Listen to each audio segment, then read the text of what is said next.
Hey everybody, it's Vanessa, the Crafty Gemini. Welcome to WIP Wednesday, episode number 194, I believe. We're almost to 200, so we're at 194. Welcome, welcome. I see a bunch of you have already tuned in on the chat. If you're new here, welcome to my weekly live show. The WIP in WIP Wednesday stands for Work in Progress, and so I'm usually on here live doing some type of a demo, sharing something with y'all. Today, I'm going to be talking all about pressing versus ironing, but pressing, sharing with you some of my most favorite pressing tips and tools. Okay, so we're probably going to keep this one a little bit short, but welcome to everybody. If you can see me and hear me, go ahead and let me know that in the chat box so that we can make sure everything is working on our end. Okay, hi Nina, welcome. She says, I'm new. Welcome. We are happy and glad to have you here. Hi to everyone tuning in from wherever frigid temps you are. I know the rest of y'all are freezing because it has been in the 20s here in the morning in Florida for the past 2 days. So I know the rest of y'all are probably under snow somewhere. Let's see. Hi, Wilda. Thanks for tuning in. Hey, Brenda. She says, good afternoon from a very chilly Port Richey, Florida day. Yes, it's warmed up today. This morning, everything was frozen over here, but I think it was in the 50s earlier when I took the plants back out. All right.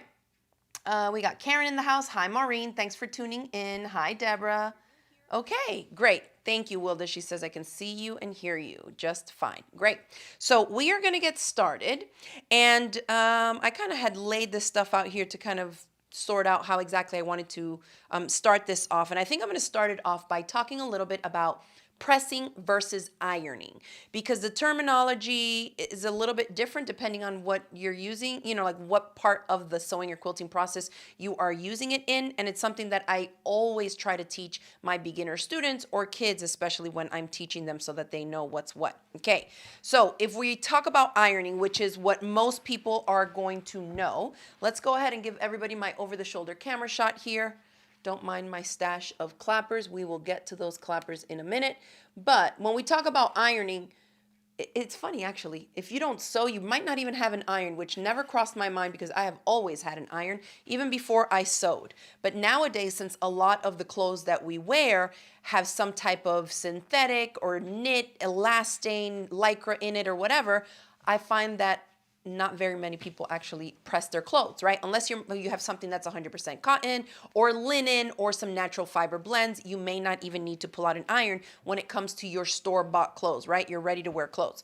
But for those of us that sew and quilt, you gotta have an iron. I don't care if it's a $10, whatever you can afford, pick one up at a thrift store, iron. As long as it gets hot and it works, it really is a game changer when it comes to leveling up your projects. I feel like they go from looking like you could tell somebody made it to looking like the compliment is like, wow, that looks store-bought, which for me is kind of the opposite. But anyways, that's another chat. It looks crisp. It looks clean. It looks, you know how a lot of times bags or projects, we kind of have to flip them right side out. When you're mangling your fabric like that, you tend to get wrinkles on it if we're working with 100% cotton fabric. And so we'll have creases, we'll have all kinds of, like if I'm turning this, say it was a tote bag or a pouch or something, by the time you flip it right side out, if you don't give that final project a press, it's just not going to look the same.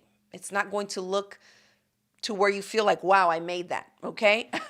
So let's see. Oh, Lynette says, I steam my clothes with a steamer. The hubby still uses an iron for his clothes. Yes, I've been so surprised. Sometimes I teach classes or I'm talking to people who are learning how to sew or they want to learn how to sew. And when I mention an iron, they're like, oh, I don't iron. I'm like, no, this is not ironing clothes. This is like, you need an iron to press your fabrics, okay? So here is the difference. Ironing. When we talk about ironing in terms of sewing and quilting and also your clothes, it's this action of moving the iron back and forth. Don't mind this burnt spot. Y'all know we teach kids how to sew. And we take these kind of portable pressing mats. And there was a kid last week that just kept putting it down. We kept standing up the little iron and it just got burnt a little bit there. But it's a cotton. And so one of the good things about having these kind of portable pressing mats that I make is that I will just change out the fabric and the batting layers on it. You can see there's a previous chunk of fabric underneath and I just kind of roll it, fold it over, pull it taut, and then I staple gun it all around. But these get used so much. We take them, different classes, different trips and things like that. So this one, maybe not yet because it's not fully burnt. It's just a little burnt, but I'll change it eventually. All right, so ironing is this. It's moving the iron side to side. Mostly, you're getting wrinkles out of your clothes, or for us who sew and quilt, getting the wrinkles and the creases out of the pre-cut fabric. This is like yardage before we cut it, okay? So if I had this chunk and I wanted to use it for something, a quilt block or a little pouch, or I needed to cut it down to specific dimensions, I definitely don't want to take a ruler and a rotary cutter to this like this. And a lot of people do, but it's just not going to give you as precise of a cut.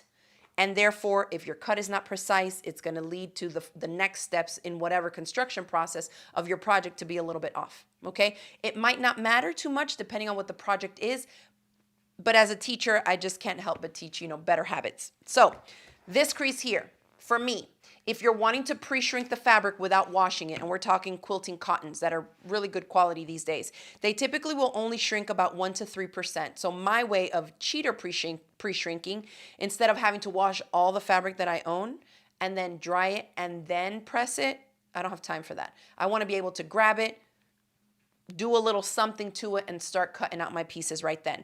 So you can either take a little mist bottle with some water and spritz it. Okay, we have hard water here because we have a well, and so I will always, if I'm adding some type of a steam, usually, unless it's like my bigger steam iron, I usually will separate the water from the iron just because I don't want to get a bunch of buildup in here, okay? So if you have the same situation and you don't like adding water to your steam iron because it spits and sputters all kinds of junk on your fabric, consider doing it this way where you are splitting the moisture from the heat of the iron. So that works really well. You can just mist it with a little water. If you can and you like to crisp up your fabric a little bit more, you can use some type of a spray starch. Some people don't like to use this.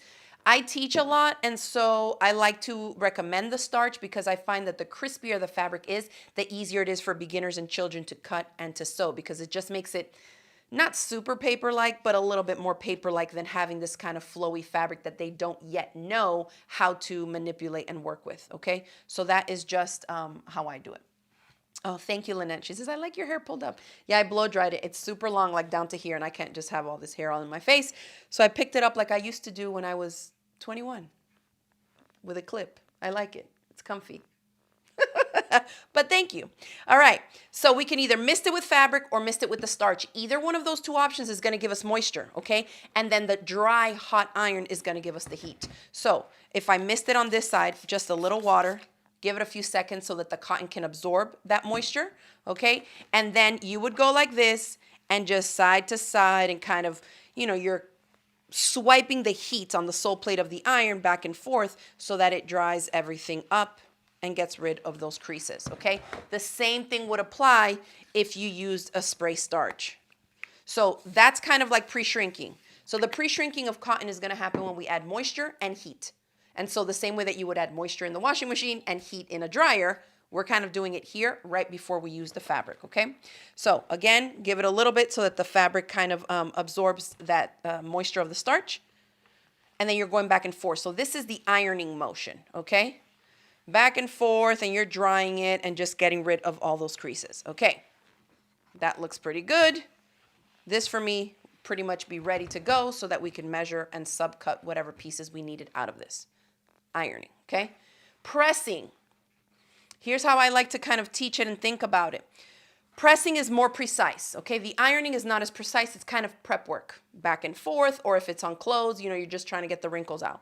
The pressing is a little bit more precision-based depending on the project that you're working on. So a lot of us are quilters, and if we were to take this iron, okay, and iron, you can see that you'll be messing with the seam allowances. They'll be going every which way, and so you can't really use that technique to get this to be completely flat. However, we can press it, okay? If you're pressing from this side, every time we sew a seam, we press a seam. At least that's how I teach it. When I teach kids and beginners especially, every time you sew one of these, you go right there to the iron, you press, and you press the seam allowance to whatever side you want to or whatever the pattern calls for. So if we are looking on the back side and we're wanting this to lie as flat as possible, we need to press. It's basically more of a stamping motion. You're using the weight of the iron with the heat of the sole plate to press down on the seam allowances, on the seam, on the neckline. You know, if you're working with garments, there's going to be areas that you need to specifically press the seam allowance, or you do something with the seam allowance and then you need to kind of bring up the rest of the fabric that's hanging out. And so they need to be positioned correctly and pressed to sit in that exact spot. So notice how when I say pressing, we're talking about those more specific scenarios where it does require more precision. The same thing here. If you were pressing this every which way, you can see how that's already kind of halfway split open. You would be messing with these seams, getting them to go all different kinds of spots. We can't really use that for what we need, right? Because if we're going to be layering this on top of some batting, then some quilt backing, and we want to quilt it, we need all this bulk of the seam allowances and seam intersections to be completely flat. And so for this, you're more pressing, okay, in whatever direction you need to. Now, to help you press, because you can see I can press with a dry hot iron and it'll press. I mean, it's applying heat, and I like to have kind of a little bit of a heavier iron, not super heavy, because I know a lot of people, it just will wear you out as you're working on it. But having a wooden tailor's clapper really comes in handy, okay? This, basically the wood, and typically it's made out of some type of a hardwood, it absorbs the heat while you're applying some weight to it. So it helps kind of set that seam faster and flatter, okay? So nice and flat there. Now you can see, and this is just part of my clapper collection, they come in all kinds of different shapes, sizes, and all that. And you might be wondering, why do you have so many? I use them all for different things. This one you can imagine, because it's short, more compact, it's great to take to classes. This is the one that we sell in our online shop. It has a groove here down the side so you can place your fingers. It's really easy to use. And this, you see how narrow it is? It works great for just little bits of seams. So for quilt blocks like this, right? Because I joined this, if you're just pressing this unit, you just put the iron there and boom. This little tailor's clapper will span the whole seam, which works out great. For smaller, chunkier things, I may use this one. Same, has the grooves on the side. This one is from Angela Wolf, my friend Angela. She has some awesome stuff. Check her out if you're into garment sewing especially. Then these are some of my favorite ones because they're long and they are extra weighted, okay? Plus, not to mention the gorgeous woodwork on them. And these are from my friend Chris at Modern American Vintage. Amazing, amazing. This one is wider. This one is a little bit narrower. It's funny because I'll have them all slid under here, under my table. I have like one of those IKEA calyxes. And so on top of it, I have a bunch of rulers and I keep my clappers. So depending on the project, I will actually reach for a different clapper here and there. Wider and long, this one. Narrow and long, if I am pressing, let's see, like long handles, bias binding for the inside seam of some type of a quilted bag, and I'm pressing a longer strip, this is the longest clapper that I have, and so I will use that because I can cover this much, okay, of surface that I've heated with the iron to get it to go super, super flat, okay? This one here has a clapper on the bottom, and I can't remember what this is called, but it's some type of like a pointer thing. If you're pressing seams open for garment sewing, this comes in handy because you can actually drape the seam here, press it open, and take this because it's wood, and you would just press that seam right there open in the exact spot that you wanted to. There are some instances in garment sewing where you might need this little corner to kind of insert it there to separate, you know, some of the fabric, and then you can also use it for more precision pressing, okay? All right. Robin's asking, are you using iron, no steam? That's right. On this iron, I use no steam, okay? I have a separate steam iron that I use sometimes, but for prepping my fabric, I most often will use this one because I find it gets the hottest in the sole plate here, or I will use one of my heat presses if I need to press like a bigger chunk, or if it's a lot that I just want to press with that 15-inch by 15-inch chunk quicker at a time, just to get a lot of wrinkles out and things like that, then I will do it on one of my heat presses. But if it's just enough that I can press with an iron, I will reach for this one. The other one has really good steam, but the heat in the sole plate doesn't heat up as much as this one. So I went ahead and included my affiliate link for this iron. I have several, like 3 or 4, I think. We've been using them at my retreats for years, and it's great. I have, if you click on the link that I included in the description box below, it'll take you to with my Amazon affiliate link on where you can get it. I think it's like less than $50 right now. Sometimes you'll see that sometimes when I plug it also, the price goes up. they sometimes will be like 79, 80 bucks, 100, and it's like, come on, just wait for it to go back down in that $45 to $50 range. I think it's definitely great and worth it.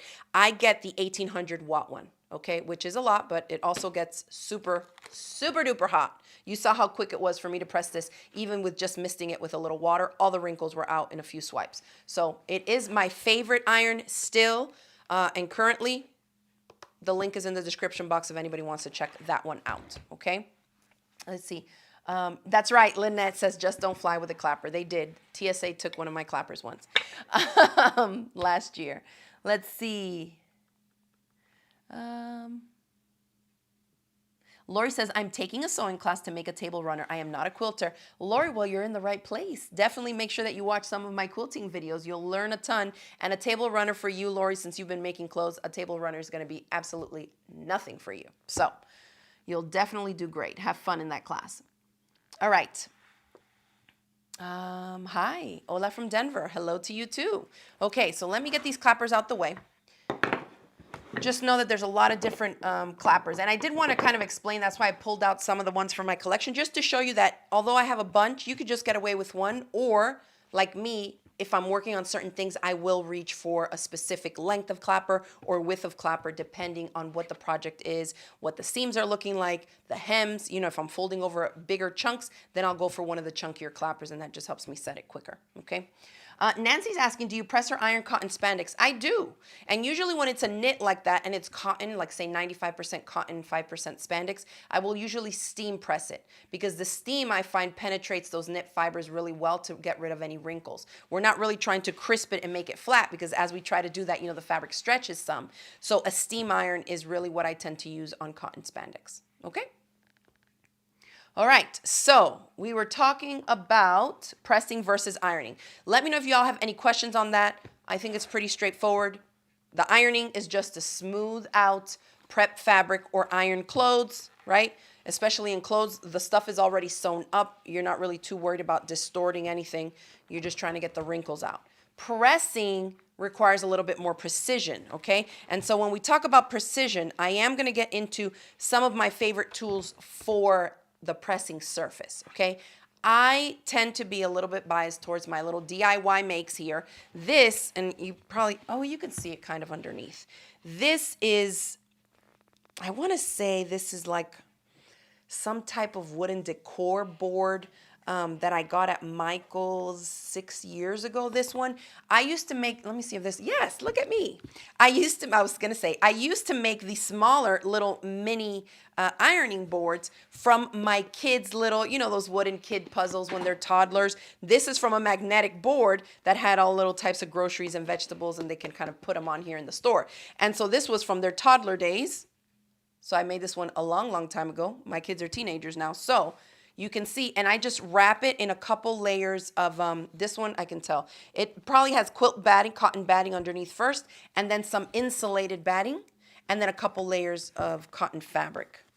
Wrapped around, boom, boom, boom, staple gun it down, and it makes a really nice, solid, hard surface. And I started making them like this with the kids' puzzles because all of those didn't have any type of coating or any type of toxic stuff that I would be concerned with heating it and having that be exposed. So as long as it's like a natural wood, that it doesn't have like any crazy, you know, paints or stains or stuff like that, I wouldn't play with those, just to be safe, because you are going to be applying heat. But if it's just like untreated, or like untreated wood, unpainted or anything, then you should be good to go. Okay, so just make sure that the source that you're using it, even if you like the sizes like that. I have ones that had like a couple little wooden things for them that were even this size, and they were my favorite to travel with, or when I went to attend a retreat. So you're piecing, and you can have that little mini DIY ironing board right next to you with a little mini iron like this one.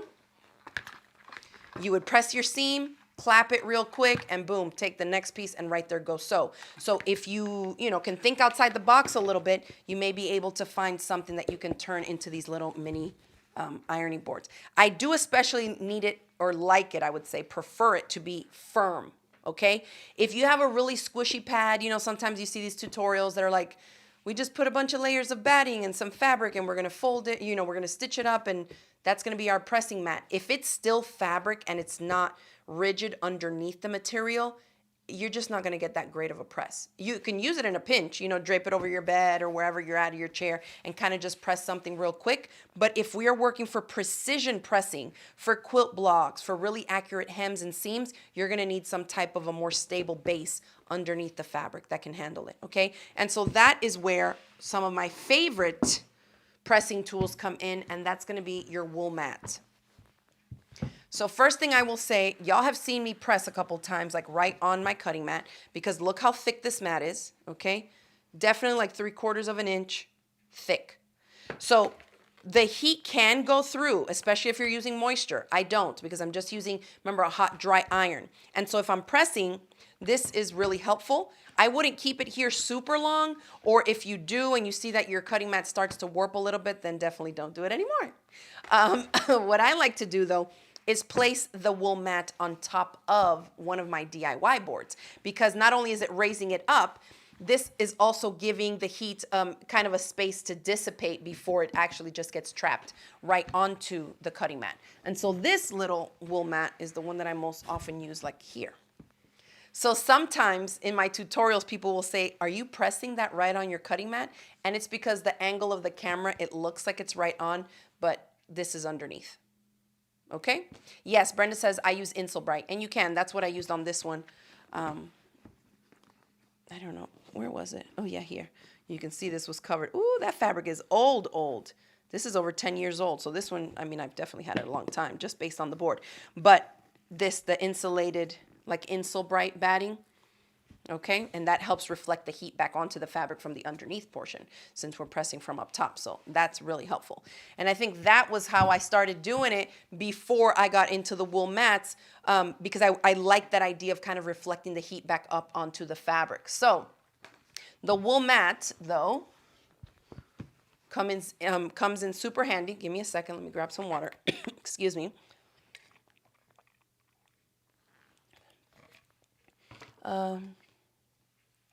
Oh, Tracy says, I realized that I used steam with the wool mat and messed up my cutting mat. Yes, that can happen. Because remember, this is still fabric. Even though it's felted and pretty thick, the moisture's still going to get through. So be careful with that, especially when you're using steam. Oh, good. Mina says, I made a board following your tutorial many years ago. I do. Actually, I don't think I've mentioned that. If you do a YouTube search for mini DIY, like do it yourself, mini DIY ironing board, you'll see one of my tutorials pop right up for you, and I walk you through so you can, you know, think outside the box, find some boards that might work for something like that, and make your own. They come in super, super handy. I think these ones, I made like 4 or 5, and we took them on our last cruise back in 2020 before the world shut down. So super handy, because the bigger they are, you know, the bigger the stuff you can press on them, and the smaller they are, the quicker and easier you can get a quick little press in before you move on to the next steps of your project. All right, Windless Original says, I've been thinking about getting a wool mat. So let's show you how this works, and I'll talk a little bit about the pros and kind of cons, some cons. Where's my little fabric sample? About the wool mats. Hold on, because where'd it go? I sewed a little piece because I wanted to show y'all exactly. Oh, Lordy. Oh, is it this? No, it's not that. Of course, after the show that I'm going to find it's going to be staring at me right in the face.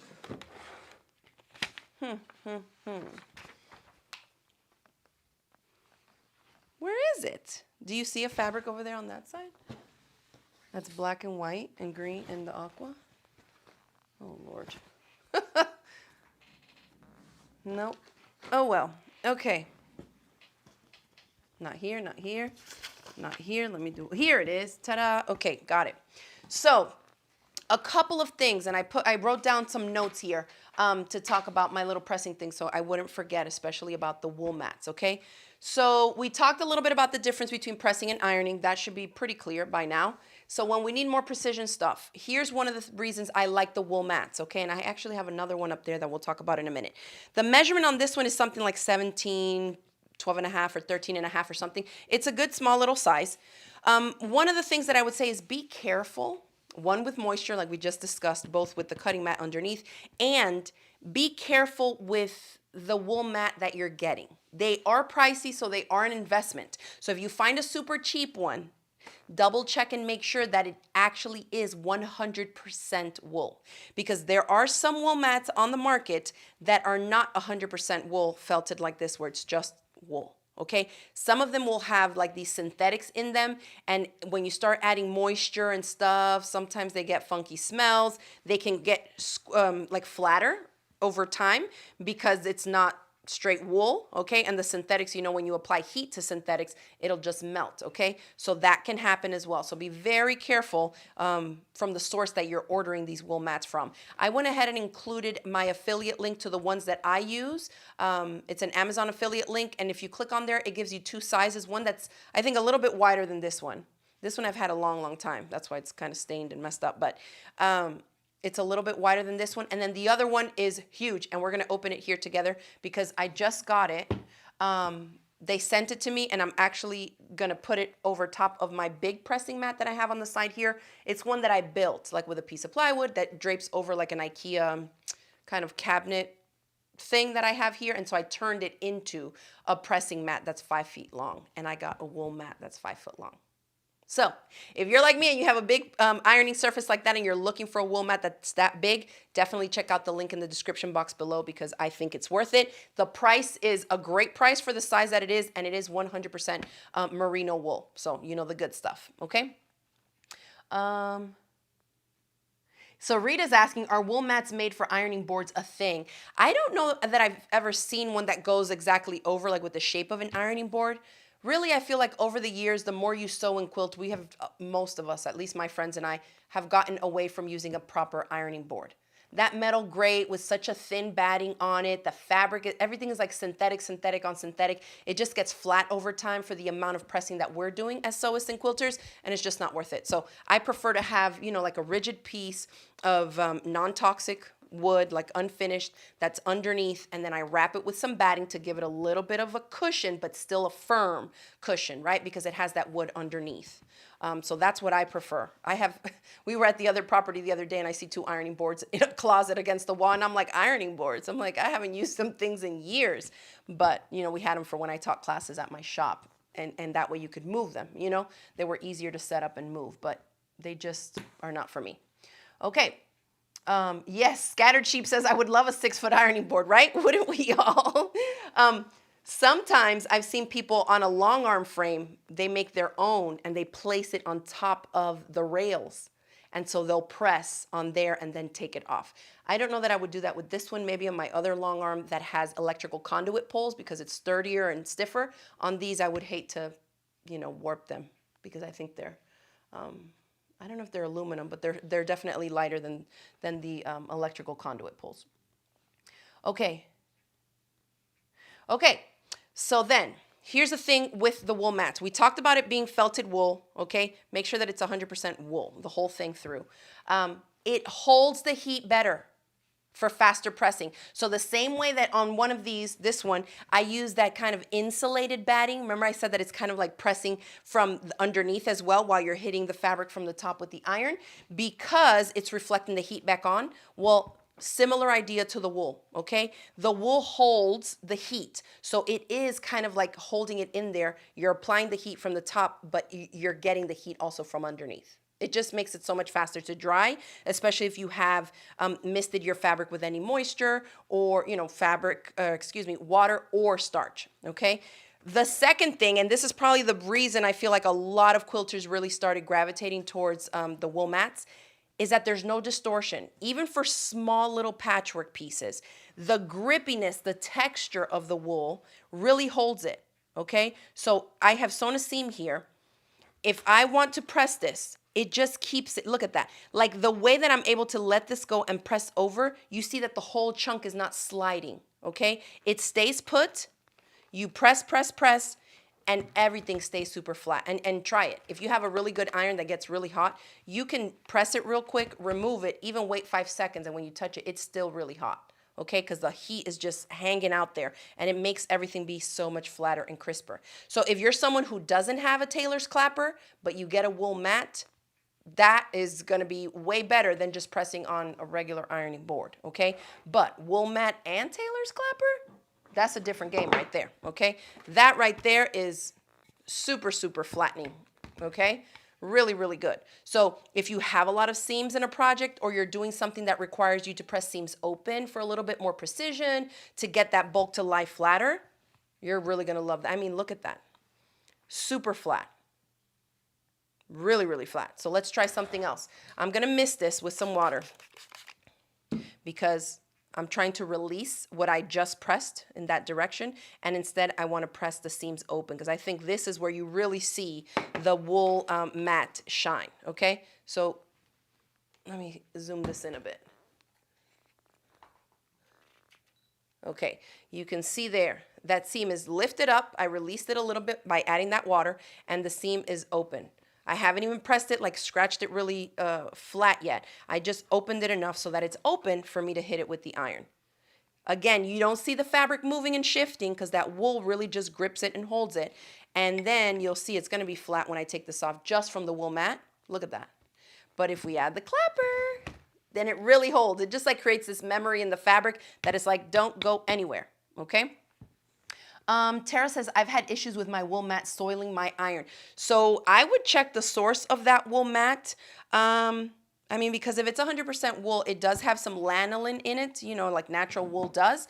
But I have not found that any of these do that. If anything, I was going to say, be careful using fusible interfacings and battings if you are going to be using a wool mat. Because you know, even when we make our own little DIY things, you can kind of see this is like dried up interfacing here, little bits here and there. Because, I mean, over time you're using, it doesn't matter really how careful you are, or at least how careful I am. I still end up getting some of it on there. That's kind of why I like to have the fabric over top that I can finish it anytime. You know, if it gets stained, if it gets burned or whatever, I can just take off the fabric or just add another layer of fabric to the top of it. You can really mess up your wool mats over time though if you're adding stuff that is either sticky, fusible interfacings, even the starches. So what I tend to do is kind of starch away from here. I don't want to directly spray anything on the wool mat. Starch the fabric and then wait a few seconds for it to absorb in, and then I'll place it on here, you know, just to kind of minimize the amount of starch that is getting on here, okay? Sylvia's asking, the iron has to be at a wool setting or below, correct? Girl, no. I mean, maybe. I have mine on the highest cotton setting. It's one of the reasons I love this iron, because it gets so, so hot. And I want hot. I want super piping, burning hot when I'm working with cotton fabric. So I use the wool mat, but I use the iron on a cotton setting since I'm pressing cotton fabric, if that makes sense. Okay? I'm pressing the wool, I guess, technically, but not like a wool fabric. Okay? So that's just what I do. So let's see. Gifts HQ, hi, is saying, I've seen a few videos on cleaning your wool mat by submerging it in water and soap with low suds. Does it really clean it effectively without damaging it? So I will say, I've never cleaned my wool mat in terms of submerging it like that. What I tend to do is, you know, after you press a little bit and you're working with cotton fabric, I will take a lint brush and kind of just go like this, just to get rid of all the little threads. Okay, that's really all I've done so far. But what you're describing here makes sense though, because it's kind of like when you knit a wool garment, you know, similar to wash it like that. Maybe use a wool wash, but you definitely want to make sure that you are air drying this thing as well as you can, because look how thick it is. I may try that on this one though, because it has a couple of little stains, just as an experiment, and see how long it takes to dry and what all works the best. I would probably just, if I were to submerge it like that, you could even just spot clean it, I think, instead of submerging the whole thing, you know, with some little wool cleaner, and just make sure that you air dry it out really, really good. But I haven't had to wash it completely, so I can't specifically speak to that technique from experience. But just from thinking about what it is, you know, any other way that you would clean 100% wool, that should probably work, as long as you make sure that it's absolutely dry. Nancy's asking, what do you do when you press synthetic fabric or fabric with a synthetic in it? So I will definitely usually test it out on a corner just to see. And then I'll have to stop and remind myself, hey, your iron is always on a cotton setting. Tone it down some. And then, of course, if I do want to heat it more, but I don't want to go direct heat on the synthetic with the hotter iron, I definitely will put some type of a pressing cloth over top, something cotton usually. If I just have like a fat quarter of cotton fabric lying around, I will put that on top of the synthetic and then press, which is a great question. You don't want to be pressing wool mat or not. You don't want to be pressing anything that's like a faux leather, a vinyl or anything like that. You don't want to hit it directly with the heat of the iron, okay? So always have something over top, or those specialty fabrics, I just flip them and they usually have some type of a fabric backing on it. And so I will drape a piece of cotton fabric over the fabric backing because usually the fabric has some type of synthetic. So I'll put cotton over top and then press it from that side and not from like the shiny side or the glitter side or the slick side or anything like that when it comes to using those specialty synthetic type of fabrics. Yes, Scattered Sheep says, can the wool mat be hung on the outdoor clothesline in the sun to dry? That is how I would do it because that's the best way, really, I think, to, the sun helps get rid of any odors, any stains, and all that kind of stuff. And that is how I used to wash like my son's their cloth diapers and their woolly covers for the cloth diapers. We would hang them out, and that was always going to be the best way. The most antibacterial way, I think, is in the sun. And that way you can ensure that it's really going to get super dry. Because, sometimes indoors you're kind of like, oh, it feels a little dry. But if you start smelling any type of mildewy type of smells, absolutely not. Get that thing outside in the sun, okay? Let's see. Oh, Marilyn says she's seen a wool mat cleaning tool. It looks like a cheese slicer, a wire scraper. I have no idea what that is. That's interesting. All I've ever done is like to get rid of like the little threads and stuff is to use, either little bits of tape or to use a lint roller. So that's what I've done. I'd be curious to see exactly what that is, Marilyn, because I've never seen that one.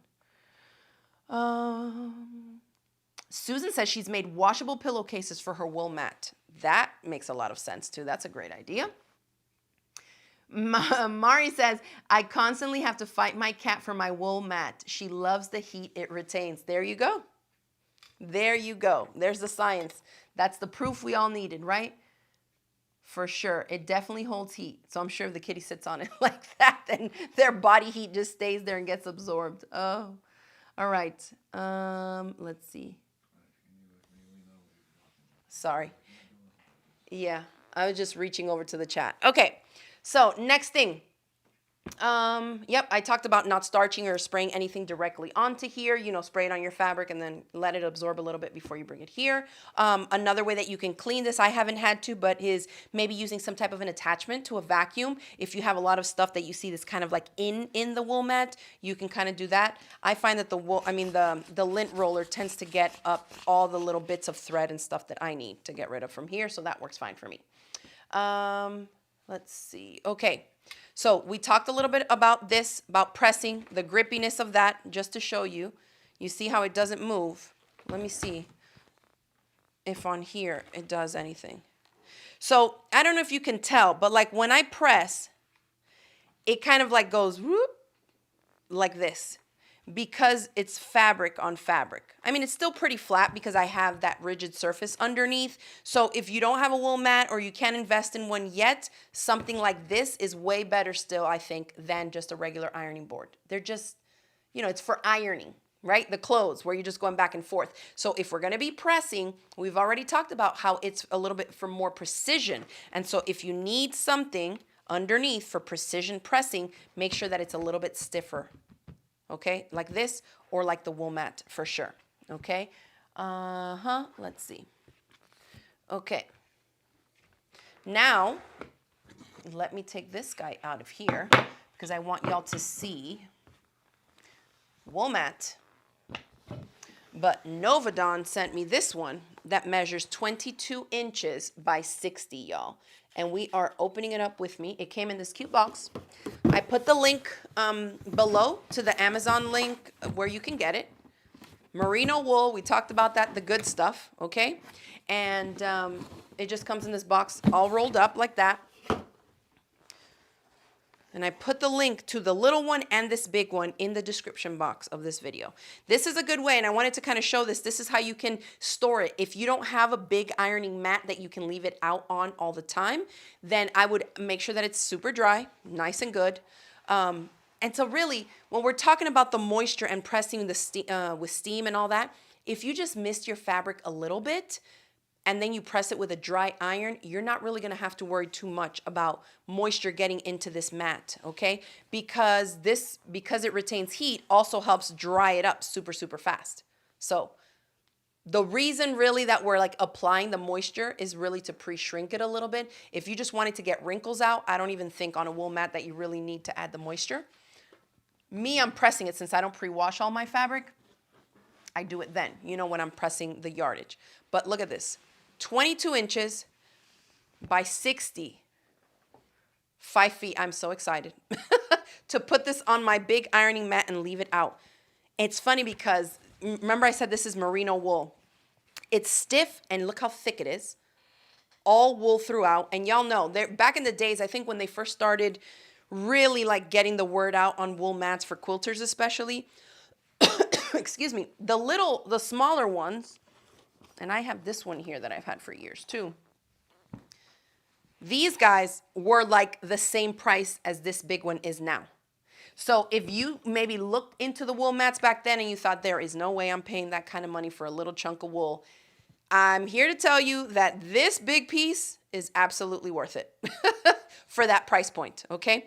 But because it's merino, it's still, like you could tell it's such a good quality wool. It's soft, but dense all the way through. So I am so excited to have this over there. And I'll probably film some more videos. When you have the wool laid out like that and you're pressing like precision patchwork pieces, you can really see it, how it just flattens everything nice and flat, especially if you're using a good iron that gets nice and hot. Another thing I was going to say is do not fold it. You don't really want to have creases in here. So if you don't have the space to leave it out all the time, then you definitely want to just kind of roll it. It doesn't have to be super tight, but loosely kind of, If you want to store the box, you can keep it in the box. Just tie it up, or even don't tie it up and just slide it back in there like that, okay? But it's going to be a lot easier for you to roll it out and use it than if you started creasing it up with some folds, okay? Lynette says, yes, Windless Original says that's huge. How great. I know. I'm so excited to use this one. Oh, good. Cheryl says, I have the large one for my ironing table and I love it. Yep, it's huge. It's huge. It's huge. Think about pressing yardage. It's not as wide as like the width of the fabric, but if you're pressing your fabric already in that it comes, in half off the width of it, you can absolutely put a whole yard of fabric on here and press it flat on both sides, or just do opened up half and then slide it down and do another half. So I think the price is just right on this one for such a huge chunk of 100% wool. Lynette, I think, is asking here about the odor. So 100% wool, it shouldn't generate an odor. However, remember, this is an animal product. This is 100% wool that comes from sheep. So depending on how well they processed it and washed it, I don't know if these companies tend to leave some of the lanolin in it or not. I would think that it had a lot of lanolin in it that could affect, the fabrics that you're pressing on it. And to my knowledge, I've never had an issue with that, like having any kind of greasy spots or anything like that on my fabrics. But I have used wool mats before. These guys don't smell at all, but I have used, I can't remember if it's one of the other ones that I have, because I have a few different ones in smaller sizes too. They smell like a Barney smell like wool. But then again, I have sheep. I work with wool sometimes, spinning the wool from the sheep. And so I'm one of those people that like that sheepy smell of wool. It just feels like nature and a barn to me.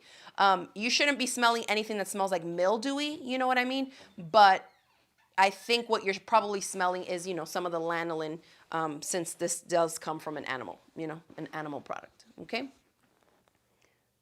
Hi, Glenda. The mat is from Novadon, and I have my affiliate link in the chat box below. So if you want to check it out, there it is, okay? And the link will take you to two sizes, a smaller one and then this big boy one. So definitely check it out. I think, you know what? I mean, I said not to put it on top of your cutting mat, but I know that I have used even the smaller one with just dry heat from an iron, and it holds up fine. You don't want to be steaming it through the wool down into your cutting mat, because then the moisture, obviously, it's still going to get through this and you're trapping it underneath. So if you can create a little bit of an elevated space between the wool mat and your cutting mat to let that moisture kind of dissipate, or the heat to dissipate in between the layers, right? Then it tends to work fine, which is what I usually do, like this. Either on my mat, my DIY ironing mat here, place this on top, or on a smaller one, wherever it is that I put it here, this guy. You know, like that. Okay?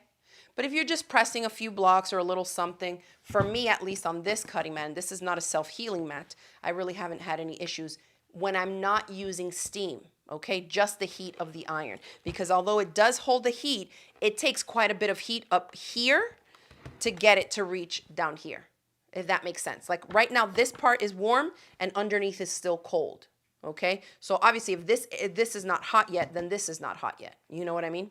So that's that. The other thing I wanted to mention was a mini iron. This is still the one that I'm using. We have used several over the years. We actually still take this one when we teach kids classes, because I don't want to take the bigger irons. They get super hot. And for kids, you know, like I said, a lot of people are not ironing clothes at home, so most of these kids have not even ever seen or used an iron before, and I don't want them using the big one. So I tend to have them use this one. It does take steam. I have my link, my Amazon affiliate link for this one in the chat box as well. It's in the description of the video. You can add water to this. Again, we have a well here, so we don't add water. So I just use it as a hot, dry iron. Okay, and this works really good. I mean, the sole plate is little, but usually the projects that we're working on with kids, or if you're at a retreat or a class, or you're pressing some type of quilt block, like this is still big enough for you to press, you know, your seams and press your quilt blocks once they're all done. Okay, it's still plenty big, and I think it's like 20 bucks right now. The prices fluctuate so crazily over the years, but I did go ahead and put my Amazon affiliate link for this one. Okay, so check it out. It stays pretty cool up top here. That's one of my main concerns with all the different little travel irons that I've used over the years in classes and all that, is that a lot of them, because they're smaller in size, they will still get pretty hot. But the areas of the mini iron where your fingers touch, be careful that it's not too close to down here, because this area is going to get piping hot too, right? It's really condensed. All the heating elements are really close. And so what I like about this one is that the water reservoir is here in the side grooves where you put your hand. So you're way above the heating element. And if you had water in here, it would stay even a little bit cooler, I think, because of where your hands are positioned. So this is the one that I feel the safest having kids use, okay, in their classes, and they can easily just set it up like that. Although some of them don't, and then burn my ironing board. Oh, but at least it's smaller, you know, and I always have them put it like that and away. Sometimes we take like a little silicone mat for the kids, because, you know, they don't know how to use an iron. They don't know anything about it. They just know, hey, it gets really hot.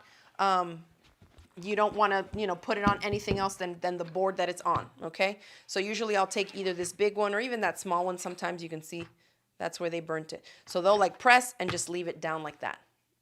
And this is not one of those irons. So just be careful. But again, if you're in the market for a travel iron, look for something where if you can see, even if it's online, like that your fingers are high above and not very close to the heating element area. Even like an inch up from there, I would say. Anything higher than that is going to be better for you. Especially for me, I have big hands. We had one that like 15 years ago was like all the rage in quilting, right? The little mini irons. And my hands, I used to really have to kind of scoop my fingers up top, because even just where I held it, it was like, oof, I can feel the heat there already. Okay, so I shared that one with you. This is currently my favorite little travel iron. It has been for several years. I was trying to see, does it have the year here of when it was? I don't know, but I have 4 of these. We took these on the cruise in 2020 as well, because, you know, you got to have smaller stuff. You can't pull all the electricity from the rooms on the cruise ship and all that. So we were able to do all our projects with these little guys. Okay. This is my favorite mini travel iron, one for class or for kids and stuff like that. This is my favorite to use here in my studio. The wooden tailor's clapper is a must. some type of a wool mat if you can swing it. Wool mat and wooden tailor's clapper is ideal if you are looking for something to really give you that precision press that you need. And if you're someone who does quilt projects, you have quilt blocks and you feel like you press everything accurately, you cut accurately, you sew accurately, and somehow your quilt blocks are still not accurate, consider checking your pressing tools, okay, and what you're using, the type of surface you're pressing on, how hot your iron is getting, and whether or not you have a tailor's clapper. Those can really, really make a difference in your pressing. Okay, so thank you everybody for tuning in today. I hope maybe you got some tips. If not, maybe you got to see a little bit more about wool mats, and if you've been on the market for one, definitely check out the links that I've included for you in the video description box below. Thanks to everyone for asking their great questions, and I will see y'all in the next video.